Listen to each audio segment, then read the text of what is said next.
So, what does happen when the divine feminine on this journey as a twin flame, when you pull all your energy and attention back onto you and you are living what we call it your best life? You are in your spiritual mission, you're doing your service work, you're being in the beautiful frequency of your soul, love, peace, joy every day. You have come into the inner union phase. Inner union meaning you are in a balanced inner state with your own feminine and masculine energies. You see yourself as one with source, one with God, one with all that exists. You don't see the separation any longer. You see through that illusion, and you're no longer seeking your other self, your divine counterpart. In fact, you're not even really thinking about them very much. You're just knowing that this is your journey as a soul. You've come back home to yourself. You are just in your presence in the now moment. You're loving and in a flow state. What happens then? All this magic that we speak of starts to happen. What do I mean by that? Magic. You receive things without even really asking for them. The phone rings, you get an offer, something comes through. It's like you're magnetic to everything that you say yes to, and you really didn't even have to try. Why is that happening? Because you are attracting what you're putting out. And when you're exuding a state of peace and love and flow and oneness with all of the creation, that is what you're getting back. You're getting back the same that you're exuding, that you're radiating. Okay? That's what we mean by, the magical things. You're attracted. You're very attractive, by the way, divine feminine, to other masculines.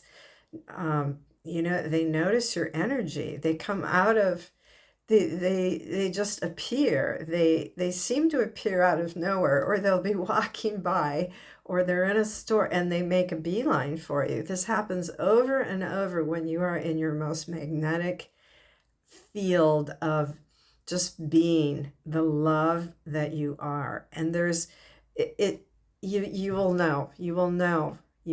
People will stop you, they'll come up to you, perfect strangers, they'll find some reason to make a comment to you. Okay, they'll be drawn to you because they're sensing your light. They sense your love and your light that you are being. Okay, and souls that are not awakened, they crave that. They really do. So it's an unspoken thing. Now, the next thing is what happens is the divine counterpart, your other self that shares your soul frequency. What happens to them when you're in this state? Well, they feel that. They feel that you've pulled back your energy because there's no more of this energetic pressure on their backside. They can feel you when you are leaking out and thinking of them or pushing towards them. That's why they ran in the first place. Okay, so once they feel like the pressure has backed off, they start to come into their own awakening, and they go through their own process at a very different rate. Remember, you're not seeing each other when this happens, yet they're sending you messages through the ethers. In the subconscious realm, you are connecting in the 5D. How do you know this? Well, things show up. They show up in that 5D realm where you feel like it's not of the physical realm, but it's at a different reality. You're getting your spiritual, the spirit animals show up, especially the ones that are strictly between you and your counterpart that represent. They may be sending you a message vis-a-vis that animal. You will see birds are a big one, especially birds that flaunt their wings and their gorgeousness. Remember, the male is all about the color and the flaunting. So this will happen. They'll be very loud and chatty. They will come through your field, whether it's in the physical form or maybe it's through the computer or the TV or the airwaves, basically, okay? Or you'll see things. The next thing is that you will get other feelings. You know, you can feel them telepathically. All of a sudden, there is, you know, you're going about your day, you're minding your own business, and boom, all of a sudden, it's like you'll hear divine masculine chatting in your head.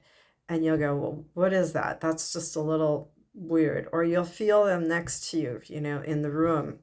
Many divine feminines report waking up and they can feel their divine counterpart, you know, next to them in the bed. It might come on as a little spooky, but you as soul, you know, because you are operating as the awakened conscious part of this dynamic oneness.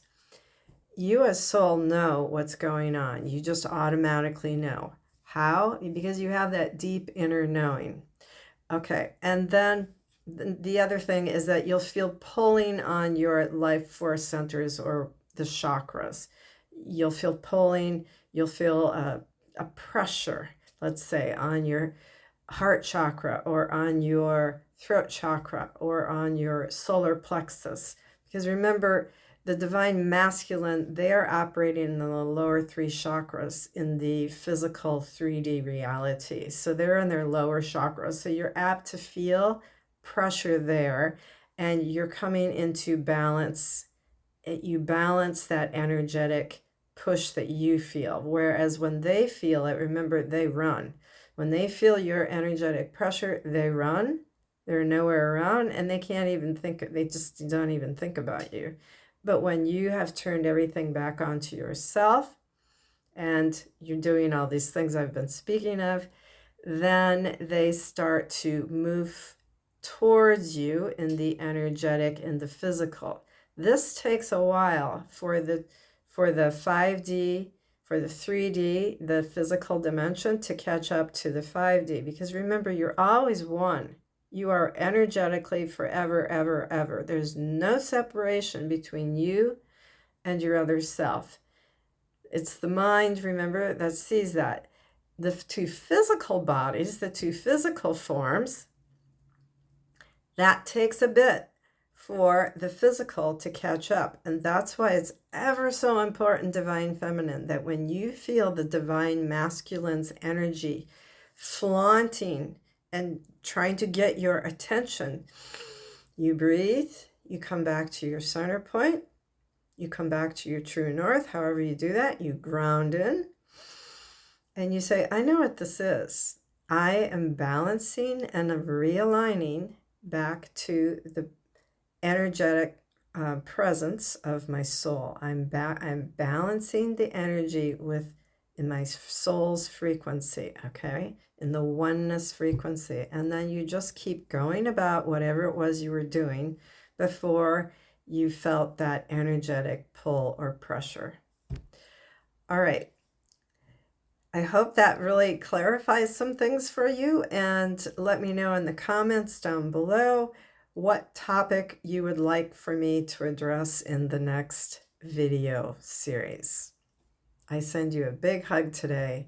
Much love. Bye-bye.